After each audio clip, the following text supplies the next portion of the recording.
gwybod faint honyn ni yma bore yma sydd fel fi, a mae pobl weithiau'n stryglo deud ein enwa ni. Enw fi di Mari, ond fel mae lot o chi'n gwybod, ges i fy ngeni a magu yn Chesterfield yn Lloegr. Mam a dad di dewis enw, oedden nhw'n meddwl sa pobl di-Gymraeg medru deud, ond Mari dwi di bod trwy foes yn Chesterfield. Rwy'n arall yma efo profiad o pobl deud i enw nhw'n rhaid, my fanwy. Be mae pobl yn deud? Ie. Rwy'n arall. Lowry a Mari, ie. Ie. Iorwen, yn lle Iorwen, ie. A dwi'n gwybod Rodney, ie, drafod yna, ie. A Caleb, ie, mae Caleb ni'n cael Caleb. Anyway, tro nesaf ydych chi'n meddwl, nuisance. Meddyliach am y foi yma. Bydd i enw fo'n dod ar y sgrin. Epaphroditus. Fel oedd Lydia dweud, o'n i trio dweud y gair yn Saesneg, wedyn trio gweithio falle yn y Cymraeg. Yn Saesneg, mae'n swnio fel salwch, Epaphroditus. Anyway, dwi wedi bod yn ymarfer deud enw'r dyn yma trwy'r wythnos, okay? So dwi am trio cael o'n iawn, Epaphroditus. Dyna dyn enw Epaphroditus, da ni'n clywed am heddiw yn ein testyn, a hefyd ein ffrind o Timotheus. Timotheus bach yn haws i ddweud. So, da ni am troi at y gair rwan a darllen Philipiaid 2.19-30. Os da chi eisiau ffindio fo yn eich Beibls ar eich ffonau, neu gewch chi dilyn o ar y sgrin. So, Philipiaid 2.19-30. Dwi'n gobeithio anfon Timotheus atoch chi'n fuan, os bydd yr arglwydd Iesu yn caniatáu hynny, mwyn cael newyddion amdanoch chi, fydd yn codi'n nghalon ni. Does gen i neb tebyg i Timotheus. Mae'n teimlo'n union fel dwi'n teimlo. Mae ganddo'r fath concern drostoch chi. Poeni amdanyn nhw eu hunain mae pawb arall, dim am beth sy'n bwysig i Iesu Grist. Ond mae Timotheus yn wahanol. Mae wedi profi ei hun yn wahanol. Mae wedi gweithio gyda mi dros y newyddion da fel mab yn helpu ei dad. Felly, dwi'n gobeithio ei anfon atoch chi cyn gyntag ac y cael wybod beth sy'n mynd i ddigwydd i mi. Ac ydw dwi'n wir hyderus y bydd yr arglwydd yn caniatáu i minnau ddod i'ch gweld chi'n fuan. Ond yn y cyfamser, dwi wedi bod yn teimlo bod rhaid i mi anfon Epaphroditus yn ôl atoch chi. Brawd ffyddlon arall sydd yn gydweithiwr ac yn gydfilwr dros achos Iesu. Chi nath anfon im helpu pan oeddwn ni angen help. Mae wedi bod yn hiraethu amdanoch chi ac yn poeni'n fawr eich bod wedi clywed ei fod wedi bod yn sâl. Mae'n wir, roedd o'n wirioneddol sâl. Bu bron iddo fo marw. Ond buodd Duw'n garedig ato ag ata i hefyd. Petai wedi marw, byddwn ni wedi cael fy llethu gan fwy fyth o dristwch. Dyna pam dwi mor awyddus i anfon yn ôl atoch chi. Dwi'n gwybod y byddwch chi mor llawen o'i weld a fydd dim rhaid i mi boeni cymaint. Felly rhowch groeso brwd iddo. Dylid anrhydeddu pobl debyg iddo, achos bu bron iddo fo farw wrth wasanaethu'r Meseia. Mentrodd ei fywyd mwyn fy helpu i a gwneud wneud ar eich rhan chi beth roeddech chi methu ei wneud eich hunain. Bendith Duw ar ei air bore yma.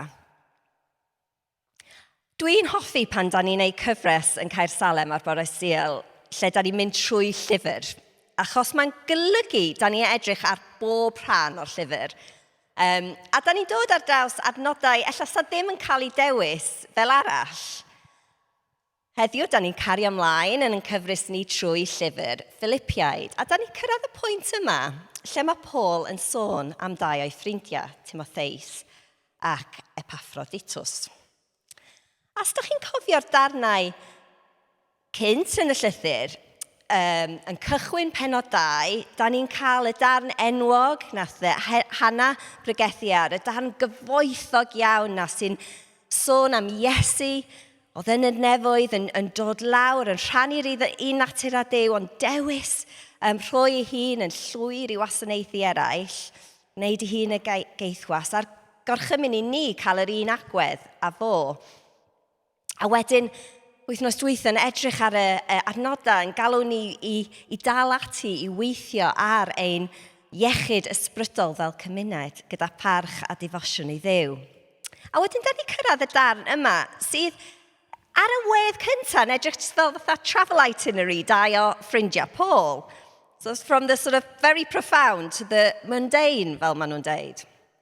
Ond, dwi'n meddwl bod edrych ar fel hyn yn camgymeriad. Mae yna lot yn yr adnodau yma. Mae Paul wedi bod yn sôn gynt am esiampl Iesu a deud sut da ni fod i ddilyn esiampl Iesu. A mae'n hawdd i ni clywed y geiriau mawr na, geiriau gyfoethog na, deud, rili ydy hwnna'n bosib i ni fel pobl. Ac yma mae Paul yn rhoi i ni dau enghraifft o dynion sydd yn wir yn dilyn Iesu, yn caru Duw, caru pobl hefo bopeth sydd ganddyn nhw. Mae yna lot da ni gallu dysgu. So, da ni am edrych bore yma ar y dau dyn yma, gweld beth da ni'n gwybod amdanyn nhw, ond diddorol, sbio ar ysgrythyr fel yna, weld beth da ni'n gallu dysgu. A wedyn dwi eisiau tynnu allan rhai o'r pwyntiau. Dwi'n meddwl mae'r adnodau yma'n dysgu ni heddiw am be mae gymdeithas yn yr eglwys i fod i edrych fel. So, da ni am cychwyn trwy edrych ar Timotheus. So mae o yn popio i fyny eitha aml yn y Testament Newydd. So da ni'n gwybod dipyn amdano fo. Da ni'n dysgu amdano fo gyntaf o llyfr yr Actau. Actau 16. Mae'n deud, aeth Paul ymlaen i Derbe ac yna i Lystra, lle oedd disgybl o enw Timotheus yn byw. Oedd ei fam yn y ddewis ac yn credu ac ei dad yn Roegwr. Dim ond pethau da oedd gen Cristnogion Lystra ac Iconium i ddweud am Timotheus. Felly roedd Paul am iddo fynd gyda nhw ar y daith. Ac yn llyfr 2 Timotheus, da ni dysgu mwy am ei deulu fod, cefndir o. So 2 Timotheus 1:5. Dwi'n cofio fel rwyt ti'n ymddiried yn yr arglwydd. Roedd Lois, dy nain, ac Eunice dy fam yn credig go iawn. A dwi'n gwybod yn iawn dy fod ti yr un fath. So dyn ni dysgu fam amdano fo, am ei deulu fo, da ni'n gwybod bod o'n dod o'r gogledd, mae o'n galw ei nain yn nain, a ddim mam gi. Jog, yn amlwg. Na, ond da ni'n gwybod bod o'n dod o teulu sydd yn credu, nain mam gi wedi credu hefyd. A'n llyfr 1 Corinthiaid, da ni'n cael glimps o faint oedd Timotheus yn golygu i Paul. 1 Corinthiaid 4:17, mae'n dweud, dyna pam dwi'n anfon Timotheus atoch chi i'r eglwys yn Corinth. Mae'n mab anwyl i mi yn yr arglwydd. Dwi'n gallu dibynnu yn llwyr arno fo. So trwy Paul oedd Timotheus wedi dod yn Gristion. A mae Paul yn disgrifio fel mab iddo fo yn yr arglwydd. Oedden nhw'n agos iawn. Da ni'n gwybod fod o'n ifanc. Yn y llythyr, so 1 Timotheus wrth gwrs ydi llythyr mae Paul wedi sgwennu i Timotheus. Mae'n deud paid gadael i neb ddibrisio amdan dy fod di'n ifanc. Mae'n debyg bod Timotheus yn ei arddegau hwyr i geiniau cynnar. Di'n ifanc. A mae Paul deud paid gadael neb i ddibrisio amdan fod di'n ifanc. So oedd Paul a Timotheus yn gweithio gyda'n gilydd. Oedd Timotheus yn teithio gyda Paul. Oedd wedi bod yn y carchar gyda Paul. Mae sôn amdano fo yn 5 o lythyrau Paul, a wrth gwrs wedyn mae yna 2 arall o lythyrau nath o gyrru i Timotheus. Oedd Timotheus wedi helpu Paul plannu'r eglwys yn Philipiaid. So sa'r Philipiaid yn nabod o'n dda, sef wedi gwario amser gyda nhw yn fanna. A doedd o, da ni'n gwybod hefyd, doedd o ddim yn person super hyderus. Yn llythyr Paul yr ail llythyr Paul i Timotheus, mae o'n atgoffa efo. Dydy Duw ddim wedi rhoi ysbryd i ni fod yn llwfr, ond i wneud ni'n gryf, yn llawn cariad ac yn gyfrifol. So mae'n debyg ellodd o'n dyn swil eitha ofnus. Y pwynt oedd, a Timotheus ddim yn rhyw superhero, oedd o'n dyn fel chi a fi, rwy'n cyffredin fel chi a fi. Oedd gyda fo gwendidau, ond oedd o rhywun oedd wedi penderfynu dilyn Iesu, di clywed galwad gan Dduw i wneud y gwaith yma, di trystio'n Iesu ac wneud y gwaith. A sut mae hyn yn dangos wedyn yn yn bywyd o. So mae Iesu, mae wedi dod yn Gristion, mae o gweithio efo Paul. A da ni'n gweld yn y adnodau heddiw sut mae hwnna yn ymddangos yn ei fywyd o. Yn adnod 20, mae Paul yn deud, does gen I neb tebyg i Timotheus. Mae'n teimlo yn union fel dwi'n teimlo a'r geiriau hyfryd yma. Mae gan fy ddyfor fath concern dros dy chi. Oedd Timotheus hefo gymaint o concern dros i gyd Cristnogion. A mae Paul yn cymharu'r concern yma yn y adnod nesaf 21 gyda pobl eraill.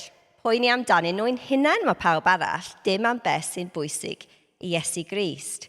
Ond mae Timotheus yn wahanol, mae wedi profi ei hun yn wahanol. So be da ni weld yn adnodau yma, 20, y pwynt ola ar y sgrin yn fanna. Os da chi'n edrych ar nhw, mae gen Timotheus y farth concern dros da chi, a wedyn mae Paul yn mynd ymlaen i deud, dyna sy'n bwysig i Iesu Grist. Cael concern dros ein gilydd sydd beth sy'n bwysig i Iesu Grist. Ac am hyn mae Paul yn cymeradwyau Timotheus i'r Philipiaid. So dyna brief intro i Timotheus. A wan, ein ffrind Epaphroditus. Da ni'n gwybod lot llai amdano fo, achos dim ond yn darn yma o sgrythyr, da ni'n clywed yr enw yma yn cael ei ddeud. Ond, mae enw fo yn awgrymu bod ei rhieni fo probably wedi defotio fo fel babi i'r diwes Aphrodite, yr diwes Groegaidd Aphrodite, dyna be mae'r enw yn golygu. So cefndir Groegaidd yn wahanol i Timotheus, lle oedd ei fam yn ei ddewes. Oedd o'n dod o Philippi. So sa fod i dod yn Gristion pan oedd Paul a Timotheus di mynd yna a di sefydlu yr eglwys yna. A oedd y Philippiaid wedi dewis Epaphroditus i fynd â rhodd o Philippi i Paul yn y carchar. So os da chi'n cofio, mae'r llythyr yma yn cael ei sgwennu gyn carchar, gyn Paul tra bod yn y carchar. Mwy na thebyg yn y Rhufain. Yn y dyddiau yna, oedd yr awdurdodau ddim yn rhoi bwyd i'r carcharorion. Oedd nhw gorfod dibynnu ar teulu a ffrindiau i dod a bwyd a pethau angenrheidio iddyn nhw. So oedd y eglwys yn Philippi di casglu'r rhodd yma i Paul, di gyrru Epaphroditus i mynd ar rhodd yma. Mae Paul yn sôn am y rhodd yma, bach o spoiler alert, yn pennod 4. So byddwn ni'n clywed mwy am hyn pan da ni cyrraedd y pwynt yna. Ond doedd o ddim yn daith hawdd. A da ni'n deall o'r adnodau yma bod Epaphroditus wedi mynd yn ofnadwy o sâl, bron a marw mae'n sôn am. Ond yn y sefyllfa yma, Epaphroditus ddim yn poeni amdani fo'i hun, poeni am ei ffrindiau nôl yn Philippi mae o, achos maen nhw ddim wedi clywed bod o wedi gwella, a so mae o'n poeni bod nhw yn poeni amdano fo. Dwi'n meddwl bod yn anodd i ni'n dallt weithiau cyd-destun yma. Da ni yn byw yn byd WhatsApp a Zoom yn tydan. Mae brawd yng nghyfraith fi'n aros ar hyn. Ond dwi ddim wedi dod bore yma. Anyway, won't hold that against him. Nes i deud iddo fo bod o'n cael mensch. Mae Andres yn aros hefo ni. Mae Andres yn dod o de America a mae rhieni fo'n byw yn Ecuador. A jyst iawn, pob diwrnod mae o ar y ffôn efo nhw, WhatsApp, a mae'r plant yn siarad i rienio falle. Ond oedd yn wahanol iawn yno. Oedd yn wahanol iawn, actually, just i gamlynedd yno. Mae rhai ifanc yma, mae'n anodd i chi credu, mae yna dyddiau, dwi'n cofio'n iawn, heb ffonau, heb Zoom, heb WhatsApp, es i Zimbabwe ar ôl graddio, ac oedd gennau ddim ffôn, oedd gennau ddim laptop. Oedd computers yn bodoli, gai dweud. Ond dwi'n cofio gadael mam a dad am 8 mis a gorfod dibynnu ar llythyrau i cyfathrebu gyda nhw. Oedd y llythyr, os oedden ni'n lwcus yn cymryd 3-4 wythnos i gyrraedd. A wedyn, ti'n sgwennu newyddion, a wedyn erbyn i nhw darllen nhw, wedi hen mynd. Ond anyway, yn y dyddiau yma, oedd na ddim hyd yn oed postman. So, oedd yr unig ffordd oedd newyddion yn mynd rhwng un lle a'r llall, oedd os oedd rwy'n corfforol yn mynd yna i ddeud. Nawr, rywsut, mae'r Philipiaid yn gwybod bod o'n sal. So, sut hynny sgwni? Wel, mae yna gwahanol theories. Ella bod yna criw bach ohonyn nhw wedi cario'r rhodd yna. Mae lot o bres mwy na thebyg. So, bod criw bach di mynd, a bod un o'n nhw, pan oedd Epaphroditus di mynd yn sal, un di mynd nôl i deud i'r Philippians. Dyna'r, dwi'n meddwl, di'r peth mwyaf likely i digwydd, sydd wedi digwydd. Ond tybwaith, mae'r Philipiaid ddim yn gwybod, maen nhw'n gwybod bod wedi mynd yn eithriadol o sal, ond dyn nhw'n ddim yn gwybod bod wedi gwella. Ac dyna mae o'n poeni am, mae o eisiau nhw gwybod bod o'n well. A so, mae Paul eto yn rili cymeradwyo fo i'r Philipiaid. Mae'n deud, achos bron iddo fo'n farw, drwy wasanaethu'r Meseia. Mae yn galw fo yn adnod 25, brawd ffyddlon arall sy'n gydweithiwr ac yn gydfilwr dros achos Iesu. Mae heina geiriau dwfn, geiriau doeth ydyn brawd, cydweithiwr, cydfilwr. A'r dyn yma sydd yn eisiau gofalu am ei ffrindiau fo, ddim eisiau nhw poeni. Dau dyn, Timotheus, Epaphroditus, o cefndir wahanol. Dwi eisiau deud hwnna bore yma. Cefndir wahanol. Diolch ots lle da chi'n dod o. Diolch ots, os o rhieni chi yn credu neu beidio, mae yna lle i bawb yn deulu Duw, a mae Duw eisiau defnyddio ni gyd yn ei deyrnas o. Ond mae Timotheus a Epaphroditus wedi cyfarfod Iesu. Mae bywyd nhw wedi cael ei draws newid oherwydd Iesu. A maen nhw'n rhoi i bywydau nhw i garu Duw, i garu bobl eraill. A maen nhw'n enghraifft pwerus i ni. So wedi sbio ar y dau dyn a be da ni'n gwybod amdanyn nhw. Dwi eisiau tynnu allan be dwi'n meddwl 5 marc o gyfeillgarwch rhwng Cristnogion da ni'n gallu tynnu allan o'r adnodau yma. Yn yr adnodau yma, mae Paul yn adeiladu ar y sylfaen bod Duw wedi creu pobl i fod mewn perthynas gyda'i gilydd. Pan nath Duw creu y byd, nath o creu pobl i fod mewn perthynas gyda fo, gyda'n gilydd, gyda'n hunan a gyda'r ddeiar. A wrth gwrs yn y cwib nath y perthnasau yna cael i dorri, ond trwy'r groes mae Iesu Grist yn adfer nhw. Ac yn fama mae Paul yn canolbwyntio ar y perthynas yna rhwng pobl, rhwng yn gilydd, a dangos be mae perthynasau wedi adfer gan y groes yn edrych fel. A mae hyn yn canolig i bywyd yr eglwys. So'r cyntaf ydy, dangos cariad a concern i'n gilydd. Mae Paul yn dweud am Timotheus, mae ganddo fo fath concern dros da chi. A eto Epaphroditus, concern dros y Philipiaid oedd pam oedd o eisiau mynd nôl atyn nhw. A mae Paul yn sôn am hwn yn lot o lefydd eraill hefyd. Dwi'n caru Rhufeiniaid 12:10. Byddwch o ddifri yn eich gofal am eich gilydd. A mae hwn yn rhywbeth, mae rhaid i fi dweud, sydd wir yn fyw yn Caersalem. Dwi'n gwybod, da ni wedi bod trwy adag anodd. Blwyddyn yn ôl, oedd teulu fi mewn amser anodd iawn a mam pan oedd dad yn sal yn yr ysbyty am misoedd. Oedd o'n amser anodd iawn. Ond o'n i'n cyrraedd bore Sul a oedd rwy'n jyst yn rhoi hug i fi. Oedd dim rhaid ei geiriau, just hug. O'n i'n teimlo'r cariad a concern a pobl yn gyrru adnod neu can. Pobl hyd yn oed yn troi fyny gyda pryd o fwyd pan o'n i ar fy nluniau. Methu wneud, cos bywyd yn cario ymlaen, gwaith yn cario ymlaen. Ti'n gwybod, cariad a concern. Dwi'n gwybod bod hwnna'n fyw yn yr eglwys yna, a mae'n rhywbeth i dathlu. A dyna pam, ti'n gwybod, da ni angen bod yn ymwybodol beth sy'n mynd ymlaen yn bywyd a'n gilydd. So da ni'n gallu dangos y cariad a'r concern na i'n gilydd. Sy'n mynd â fi ymlaen i'r pwynt nesaf. Peth nesaf i tynnu allan o hyn ydy, da ni yn brodydd a chwiorydd yn Crist. Mae Paul yn galw Epaphroditus yn frawd, a mae'n galw Timotheus yn frawd mewn llefydd eraill hefyd. Mae yna agosiadrwydd arbennig rhwng Cristnogion oherwydd mae'n ffocws ni ar Iesu Grist a'i deyrnas. A mae'r Beibl efo gair arbennig i hyn, fellowship.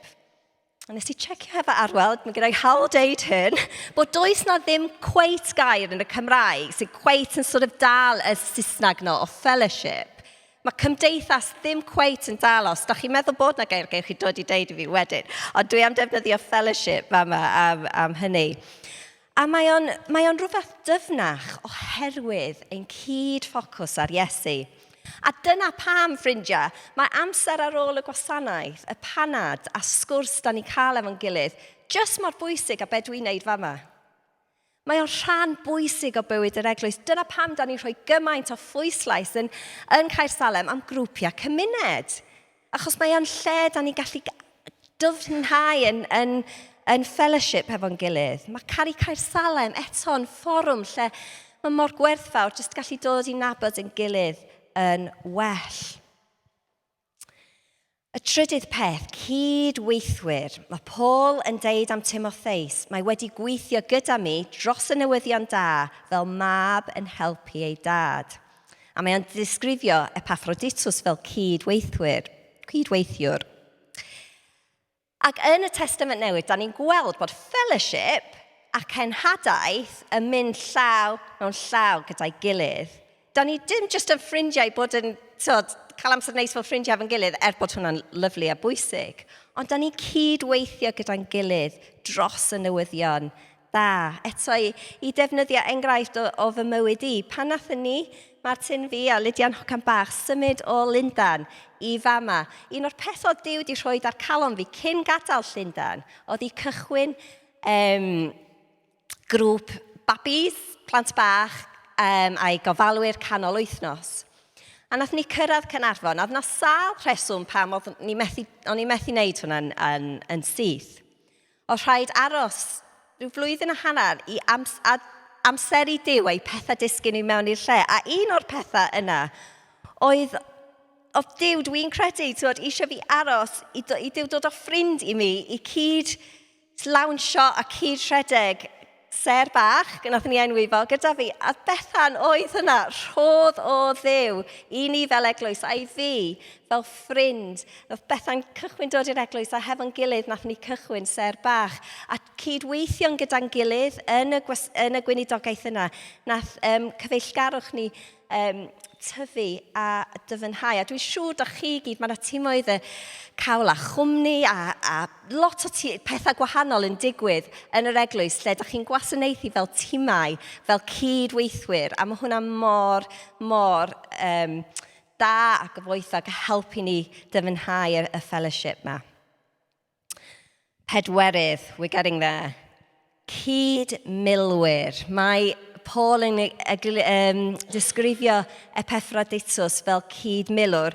A dwi'n gwybod amdano chi, mae'r terminoleg milwrol, military, yn jarring braidd, dydy, yn dyddiau yma. Mae rhaid i fi ddeud. Ond, y gwir ydy, da ni mewn brwydr ysbrydol. A fel cyd-Cristnogion, da ni angen sefyll hefo'n gilydd yn y brwydrau bywyd. O'n ni yn pregethu yn ddiweddar yn Bala, eglwys y maes fanna, ar Effesiaid 6 a arfwys gan Duw, the armour of God. A wrth i fi paratoi, nes i wneud dipyn o ymchwil i fewn i y milwr Rhufeinig a be oedd o'n defnyddio fel arfwys, achos ar sail hynny mae Paul yn defnyddio'r sort of imagery ma o arfwys gan Duw. Ac un o'r pethau nes i dysgu oedd, mae'r Beibl mae o'n sôn am y tarian ffydd yn yr adnoddau yna. A un o'r pethau nes i dysgu oedd, ar y pryd, oedd y byddin Rhufeinig hefo'r strategi yma, pan oedden nhw'n cwffio, oedd y milwyr yn sefyll yn agos iawn hefo'i gilydd, oedd nhw'n cloi breichiau a cloi tariannau, a wneud y wal hollol impenetrable yma. A jyst meddwl bod hwnna'n delwedd mor gryf o ni fel cyd-Cristnogion, cyd-weithwyr, yn sefyll gyda'n gilydd yn erbyn brwydrau bywyd yn erbyn ymosodiadau gan yr un drwg. A dwi'n caru hwnna, y delwedd yna hefyd, oherwydd weithiau, dwi'n gwybod amdano chi, ond weithiau mae'r tarian yn teimlo'n drwm, dydy. Mae'n anodd codi'r tarian yna ar ben yn hunan, y tarian ffydd. Ond gyda rwy'n wrth yn oml ni, ar ochr arall, da ni'n gallu, maen nhw'n gallu helpu ni codi yn tarian ffydd. Da ni ddim yn sefyll fel milwr yn canol cae ar ben yn hunan, hefo rhyw tarian. Da ni fel wal yn erbyn ymosodiadau. Mae Paul yn galw Epaphroditus cyd milwr. Ac yn pumed ac yn ola, y pwynt dwi eisiau gwneud ydy, da ni fod i anrhydeddu ein gilydd. So adnod 29, mae Paul yn deud am Epaphroditus, felly rhowch groeso brwd iddo, dylid anrhydeddu pobl debyg iddo, achos bu bron iddo fo farw wrth wasanaethu'r Meseia. Reit, y gair anrhydeddu. Be mae hyn yn golygu? Da ni'n iawn? Da ni'n iawn? Okay. Be mae anrhydeddu yn golygu? Wel, mae o'n wahanol i flattery, okay? Nes i sbio i fyny definition flattery, excessive and insincere praise given especially to further one's interest. That's not what we're about. Mae Paul yn warnio yn erbyn hyn, dydy, bod y pobl eraill mae'n sôn am yn just yn sort of interested in pethau hunain. Mae anrhydeddu rwy'n yn ffocysu ar gwaith Crist yn y person yna. Da ni angen dangos ymysg yn gilydd bod da ni'n gwerthfawr. Mae anrhydeddu rwy'n yn dangos i rwy'n bod nhw'n gwerthfawr, bod Duw ar waith yn ei bywyd nhw, rhoi gwerth i bobl. Mae ffi, a Robin weithiau defnyddio'r term tynnu'r air allan o bobl. Dwi'n caru hwnna. Ti'n gweld rhywbeth da, ti'n gweld Duw ar waith yn rwy'n, a ti'n deud i nhw, ti'n tynnu hwnna allan, ti'n annog nhw. O'n i'n meddwl am hyn, a dwi'n meddwl yn wedig yn y cyd-destun Cymraeg, da ni gallu rhywbeth bod really swill a embarrassed os mae rhywun yn deud rhywbeth neis i ni. Ond os da chi'n meddwl am y peth, mwy na thebyg sa Timotheus yma yn gwrando ar Paul dictatio y llythyr yma. So sa fo'n clywed Paul yn deud y geiriau lyflu ma amdano fo. A hefyd, Epaphroditus, fo wedi mynd ar llythyr i Philipiaid, sa fo sicr wedi bod yna pan sa nhw wedi dallan allan i'r eglwysi. So mae'r sardynion yma wedi clywed y pethau o Paul yn deud amdanyn nhw. A sgwni sut sa nhw wedi ymateb, da ni ddim yn gwybod, dwi'n hollol, da ni ddim yn gwybod, ond dwi actually ddim yn meddwl sa nhw, paid deud ffasio beth. Ella sa nhw jyst i deud, clod i Dduw. Y pwynt ydy, mae'n iawn i ni'n annog, in fact, mae'n mwy na iawn, mae'n bwysig i ni annog yn gilydd, affirmio'n gilydd, tynnu'r air allan o'n gilydd. Gad i ni fod yn eglwys sy'n neud hynny. So dyna ni, dod i'r diwedd. Mae yna her i ni fel eglwys. Gai jyst deud, mae'r pethau dwi wedi sôn am fama yn gyd yn fyw yn Caersalem. 5 pwynt. Da ni'n gweld Duw ar waith yn hynny. Dwi'n gallu cofio nhw, cariad a concern, y fellowship, y cydweithio, y cydmilwyr yn helpu'n gilydd, sefyll yn gryf, ac yr anrhydedd. Mae Duw ar waith yn mynd plith ni. Ond ydyn ni'n gallu gwneud o hyd yn oed mwy? Be am i ni drio dros y dyddiau wythnos nesaf? Meddwl sut ydyn ni yn gallu tyfu yn y 5 maes yna? Sut ydyn ni gallu dangos mwy o cariad a concern dros ei gilydd? Sut ydyn ni'n gallu dyfynhau fellowship? Cydweithio. Reit. Exciting. Da ni fel tîm arwain yn dechrau rhoi at ei gilydd, wel arwel sydd yn arwain o, tîmau. Nawr, mae lot o'r tîmau ma'n bodoli, ond da ni'n creu rhai tîmau arall.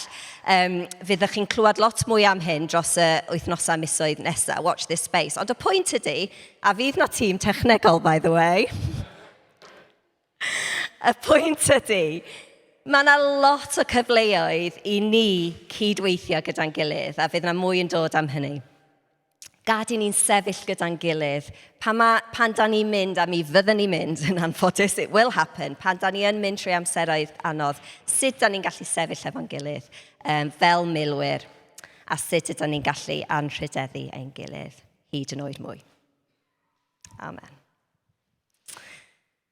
Iawn. Diolch Arwel. Os o Arwel ar band, dod i fyny a na i jyst gweddio cyn i ni canu ein can ola. So chi licio sefyll gyda fi?